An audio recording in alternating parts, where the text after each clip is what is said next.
Welcome to When Abnormal Events Converge. Now, experiencing a single strange and unexplainable event can be unsettling enough. However, what transpires when individuals encounter multiple phenomena? Is it attributable to something unique about the person, the locations involved, or mere coincidence? My name is Shannon LeGro, and I host and produce the podcast Into the Fray. Now, I had my own anomalous event occur when I was a teenager, and then I knew for a fact there was more around us than is readily accepted or spoken about in everyday conversation.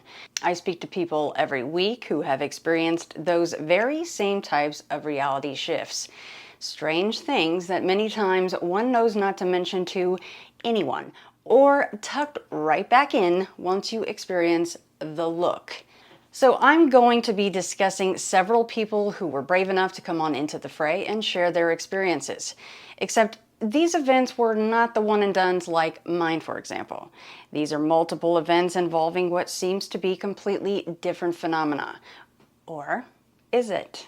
These occurred over the span of years, some from childhood, and in some cases are ongoing to this day. The examples I've decided to bring to you today happen to be all women. Now, that's not to say I didn't interview men who experienced varying phenomena. I have, many times. But the level at which these ladies had or still have strange incidents occurring stands out. There is a pattern. Am I saying I've figured out exactly why them? No, because no one knows for sure. I will, before we begin, mention episode 85 with the ex-deputy sheriff as a good example of a man going through nearly identical situations. I will cite very interesting commonalities these ladies share. And even more were uncovered during a very recent Patreon live chat that included all 6 of the ladies. Now, for the purposes of this presentation, I'm going to focus on 3 of them, but will at times reference all 6. Some of what these ladies discussed with me has been left out for the purpose of saving some length on this presentation. Okay, so let's start with Heather. She came on with me for episode 347, and that was titled, We Will Be Back for You. In June of 1997, Heather was in her 20s and visited Jamaica with a friend.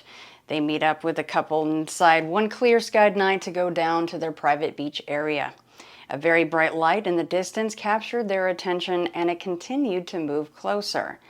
It was a perfect black triangle. 200 feet up, no flashing lights, completely silent. Larger than a fighter jet. Even more odd, it had a waviness to it as if seen through a heat wave. The object flies behind them out of sight.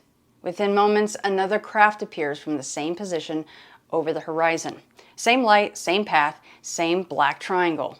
It flies behind them, and this is when they all notice the first craft is still there, hovering near the hills. The second craft pulls up very near the first, and they just hang out like that. They hold this position for a few minutes, and then each shoots off in different directions. Now, Heather returns to the States and has a vivid dream while at her new boyfriend's house. The dream is of her sitting in a carriage while a man on horseback approaches and begins to speak. She wakes from this odd dream to see the room completely enveloped in blue, except for the middle, which is a bright white. She cannot make a sound or move, save for her eyes. At the foot of the bed, she sees 2 classic gray aliens. She also sees a taller gray standing near the open bedroom door. A voice which actually sounded like 3 voices in the highest octave possible, in her left ear only, by the way, said, "We will be back for you." The taller one moves out of view, and she, terrified at this point, tries to move a pinky. It works, and everything is seemingly back to normal. The utter terror of the event, though, had not left her. Once dawn broke, she was determined enough to at least find the light source that she went out in her pajamas and began frantically looking around the property. None could be found. Now, fast forward to October 2016 in Texas. About 6 p.m., Heather and her husband decide to sit in the backyard after a long day of gardening out front. Now, this is not the same man from the previously mentioned experience. Her husband mentions what he describes as a weird drone, about 75 feet up over the neighbor's yard. But this is no typical drone. It looked like a mini stealth fighter. It slowly began to make its way over them. It was completely silent and had red lights that moved to her in Knight Rider fashion, the TV show Knight Rider. So as it moves over the house to the front, Heather runs the very short side yard and notices immediately that it is now half a mile down the road in between some houses. How it got that far that quickly or silently, she doesn't know. After a short time, it shot straight up into the sky and out of sight. Heather does a lot of due diligence in this sighting and calls non-emergency and news stations to see about other reports on it. Her husband even called the airports. There was no reports. Now, Heather says she doesn't feel like she's been taken or has an implant, but she is wondering if she's been marked in some way, that she's essentially been noticed. Now, here are some other odd occurrences with Heather. She constantly has issues with electronics and anything with an electrical current, to be honest. Bulbs blow around her, devices turning on and off for no apparent reason, and unexplained electronic malfunctions. She has always suffered from migraines, but they were now unimaginably debilitating. Extremities would randomly go numb, and she would fall down. A lot. She developed a stabbing pain behind her right eye, which after a month simply went away. Fast forward to January of 2004. She wakes to numbness in her hands, ice pick pain in her left ear, and a gushing nosebleed. The following day, she was paralyzed from the top of her head to her waist on her left side only. A diagnosis of MS was given. Now, Heather admits she's always been sensitive. She has an intuition about things before they actually happen, but that has seemed to diminish, actually, over the years. She now lives in Dallas and has current activity inside her home. But this activity runs more along the lines of classic haunting or poltergeist activity. Doors slamming, items thrown, the home security system going off at random times. She has even captured a very interesting video featuring a shadow something in her living room. On this particular night, around 3 a.m., they are awakened to the sound of the alarm system saying over and over, "Warning, strong system approaching," which has never happened. As her husband is walking down the stairs, this shadow animal is making its way towards their dog, who is already downstairs. Heather was watching all this live on her phone from the app upstairs. This anomaly almost appears to go in one direction before her dog, or possibly her husband making his way down the stairs, seems to scare it away. They even sent the clip to the Nest Company, and no one could explain the anomaly because they claim their system doesn't replace or transpose images. Heather has allowed me to show not only the shadow animal video, but a couple of others as well. First up is, for lack of a better term, the shadow animal footage, looped 3 times.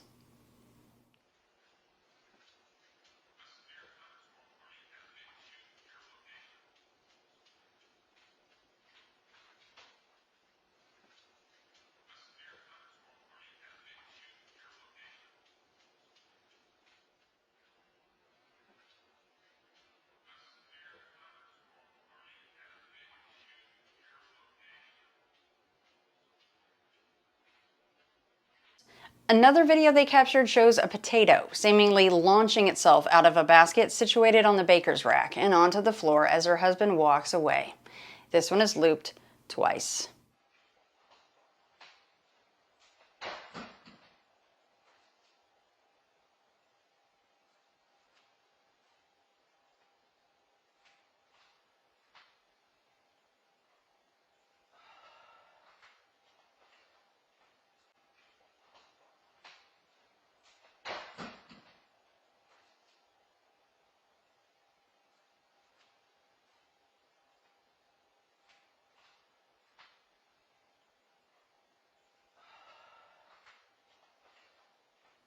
Now the last video is a large onion also ejecting itself from the same baker's rack, looped twice.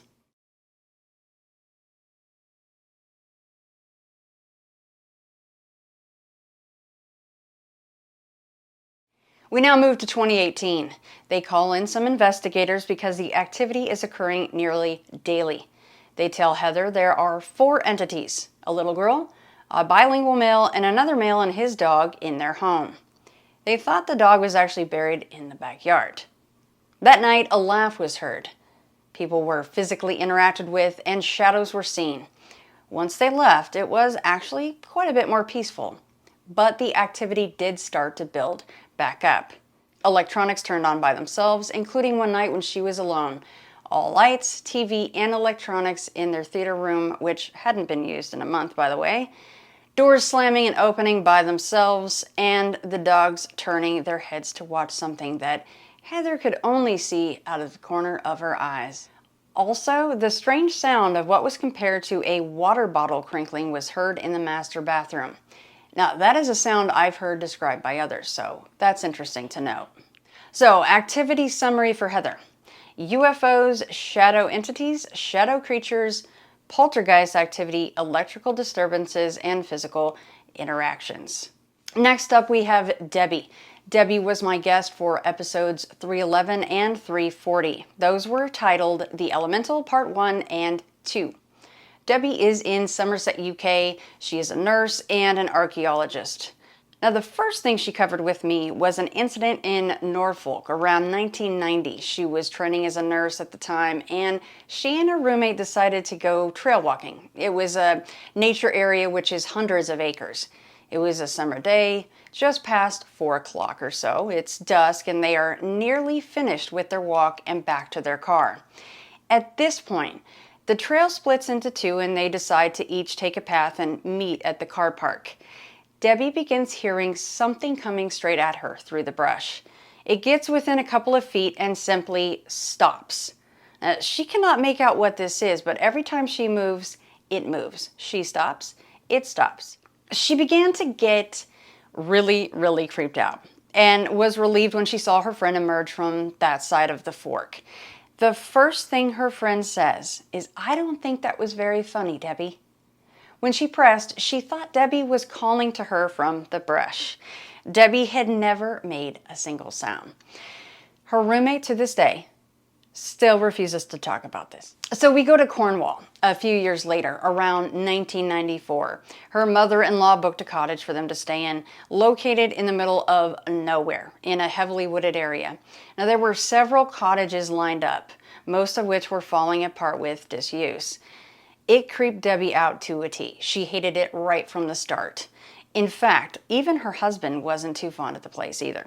So, if that doesn't tell you something's gonna happen, oh yes it does. One day while her daughter was napping in their cottage, Debbie decides to go out and look around.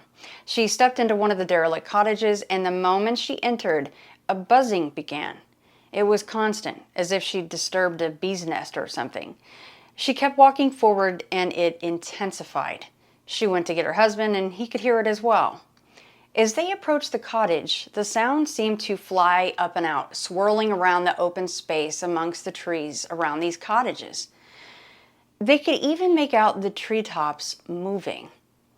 After a few moments, the sound made its way back down and returned into the cottage itself. They both felt as if they were being watched, so they returned to their own cottage. Now, every once in a while, they'd peek their heads out, and the buzzing was still there. The following day, it was totally gone. Now, this event was never mentioned to the in-laws due to their religious beliefs, and they were inside for the entirety of the event, so they felt best just to leave that alone. Debbie then talks about a haunted house they lived in, located on a farm. Now, as in the last encounter, she knew when she walked in that the place was just different. It essentially felt like walking through a force field. She could see flashes of blue light, and even the cat would watch something unseen go up and down the stairs. Her husband has heard footsteps up and down the stairs and heavy breathing outside the bedroom door. And one morning, Debbie heard a guttural, chesty cough right behind her. A heavy breathing was frequently heard in the doorway also to the living room. Now, at one point, the owners of the home came to do some maintenance, and they began to talk about its history. The last person to live there was a herdsman who actually died of tuberculosis. Now, when it comes to a sense of knowing, Debbie certainly has that too.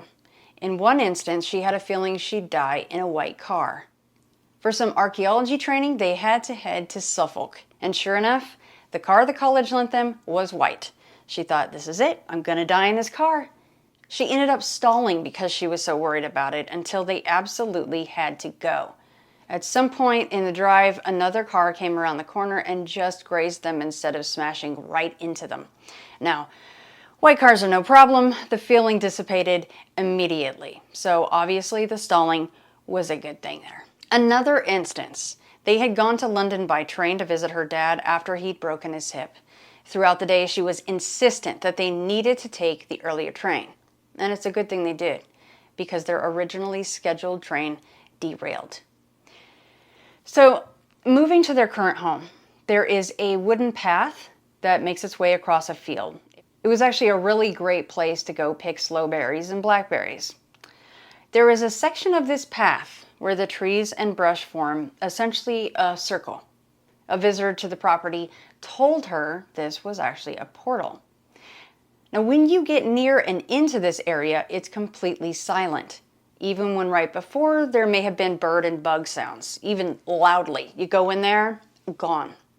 During one walk with her husband, a black and slightly fuzzy-looking cloud-shaped mass was covering about 2/3 of the path, but only she could see it.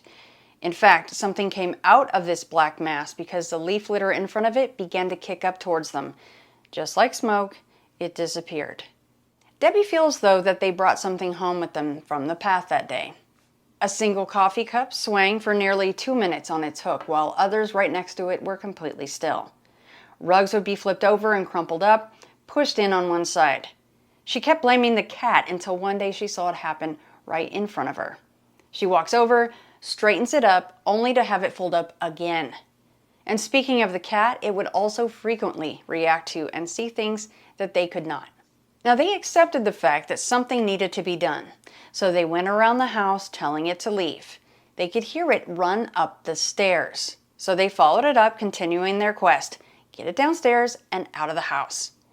Now, it worked, but this time as it ran down, they could hear what sounded like claws on a wooden floor. The stairs are carpeted. They managed to get it out of the house, but knew it hadn't gone far.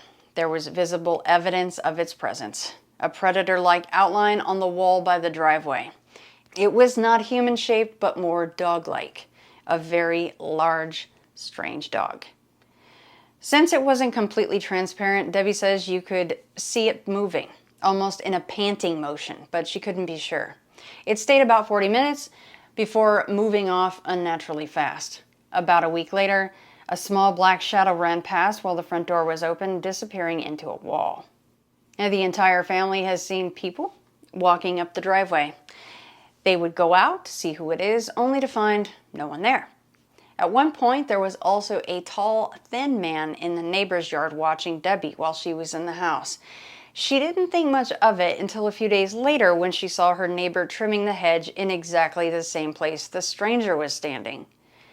The neighbor was standing on the back of the pickup truck to reach that height. A physical interaction occurred one day when Debbie went to grab the mail. On her way back up the driveway, something stroked the back of her hair and lifted it up. It was startling, but even more so when she realized she wasn't near any branches. Other activity relating to the path includes an auburn-haired figure about 5 feet tall. His clothing is of all shades of brown and can transform into a deer. So this may be some Fae stuff we're talking about here, folks. Also, a small brown monkey-like creature has been seen. Their names have been called from the brush while on walks. In one case, her daughter, after having something call her name, also heard a kitten crying at the same time. And her instinct was to go look for it, but thankfully went home instead. You don't want to go out in the woods when your name is called, I'll tell you that. So when things seem their darkest on the path, a wall of holly will actually manifest and disappear at any time. Other portals have been seen on the property, including one that is more of an elongated shape, separate from the circular one on the path itself. The activity comes and goes, both inside and outside, and from what she can tell, there is no discernible pattern to it. She feels they are attached or attracted to her. She is usually the only one who can sense these things or see them, and they don't respect boundaries. There is a window in her home that Debbie tries not to look out of, because many times something is there. To close on Debbie's chapter, a strange thing happened to Debbie at work one day. A woman of about 80, dressed in all pink, made a beeline for her and said, "I know you can see them," and then simply walked away. Debbie hadn't seen her before or since. After our Patreon chat, Debbie began to see the visitors that are normally outside, inside. She had to forcibly tell them, "You are not welcome here." All right, so activity summary for Debbie. Elementals / Glimmerman / Predator type being. So that may be all lumped into Fae, right? Black masses, shadow people, classic ghost activity, whatever the tall entity was, again, might be Fae. Anomalies in the periphery, physical interactions, and UFOs. Last but certainly not least, we have Shana. She was my guest for episodes 368 and 369, titled Ancient and Powerful Part 1 and 2. Over the span of 20 years and 3 homes, Shana and her family have experienced a range of paranormal activity. It has been very isolating for Shana, and as many of you know firsthand, asking for and then finding help for paranormal situations presents its own set of unique problems. It was 2003, and her husband just graduated from Bible college. Lights began to flicker, cabinets began opening and closing, shadows began to appear in their periphery. One night when putting their young daughter to bed, a strange sound, almost like a chanting, began, swirled around the room, and dissipated. But then, a depression could be felt on the bed next to where Shana was sitting.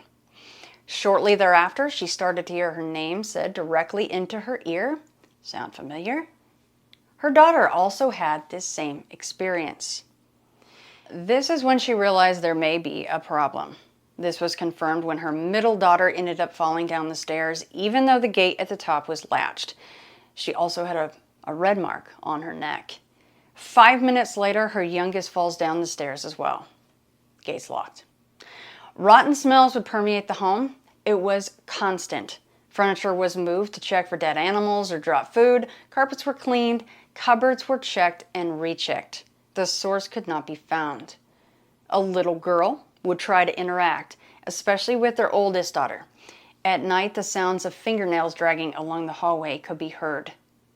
Renowned demonologist Keith Johnson began to speak with Shana and Jim, and when things would begin to get tense in the home, he would actually call them, sensing something was wrong. Over the 20 years, Keith has been there for them, attempting to quell whatever this phenomena is. Now, like the other ladies, their animals have reacted to these presences. But unfortunately, Shana feels these entities have used their love for the animals against them, affecting them, making them sick or stressed. Within a month's time, they had 5 guinea pigs die.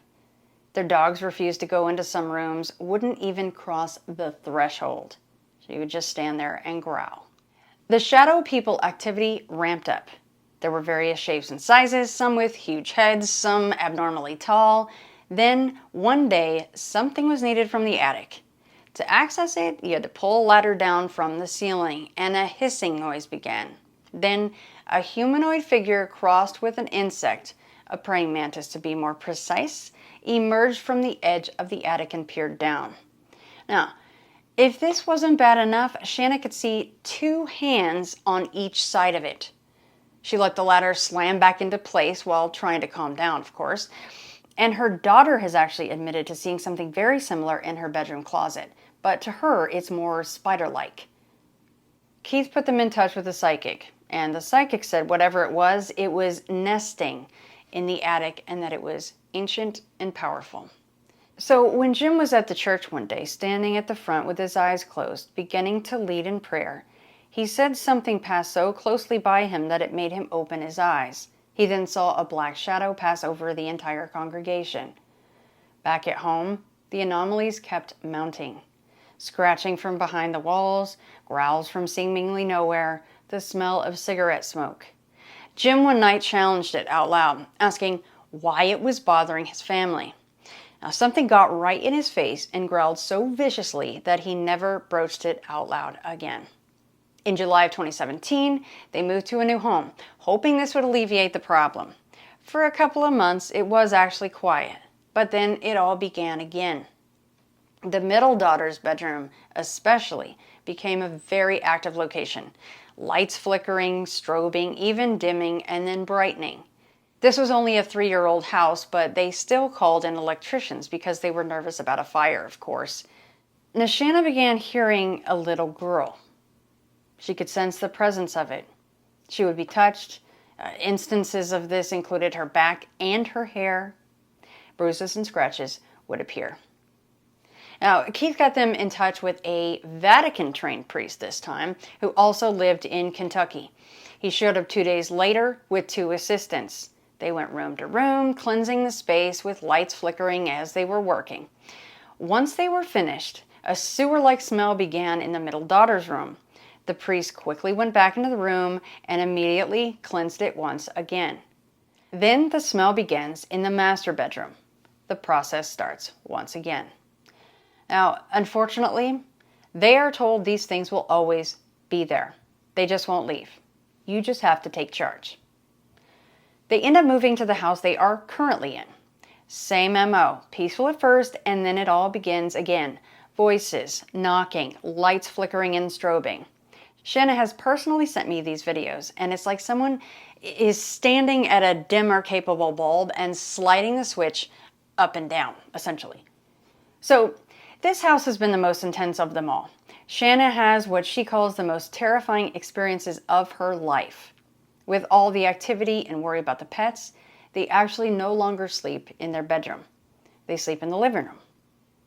One night, she's awake, and as you can imagine, she doesn't sleep very well, scrolling through her phone when she sees a black mass approaching.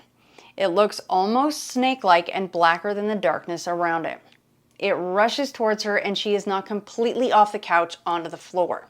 Now, a few nights later, loud booming footsteps run up behind the couch towards her, and then a weight settles on top of her. It has a hold of her left thigh and her right foot. It then begins to drag her off the couch. Now, she fought like hell and was able to stay off the floor, but this event was horrifying. And not only that, these were shocking escalations in the activity. They made the lights and shadow people look like nothing. The activity continues to this day. So, activity summary for Shana. UFOs, shadow people, humanoid creatures, dark entities, classic ghost activity, physical interactions, demonic activity, and/or attachments. The Patreon live chat we executed recently uncovered more similarities between these ladies. I'm sure you picked up on many of them as I've gone through their experiences, of course, but on that live chat, there were 3 other ladies that I didn't cover on this talk, and they were all there because of the shared nature of their phenomena. Are these similarities coincidental? Do they play a part in the activity? Do these commonalities attract the anomalies to them? So here is a list of data points these ladies share. They do vary a bit case to case, but each point is present. Growing up, they all came from negative environments or had traumatizing events occur during formative years. They have very similar personalities. They are artistic and very creative. All have some degree of Irish heritage. They all have health issues, some more severe than others. They have all said they feel as if they have a knowing attribute to them, a psychic sensitivity, if you will. And at some point in their lives, they have all seen a UFO or UFOs. So, in closing, to me, the 2 biggest questions we are striving to answer: why them? And are these separate phenomena, or is it one thing that can manifest in many different forms? The work continues. Thanks for watching, and a huge thanks to these ladies for rehashing these events with me yet again.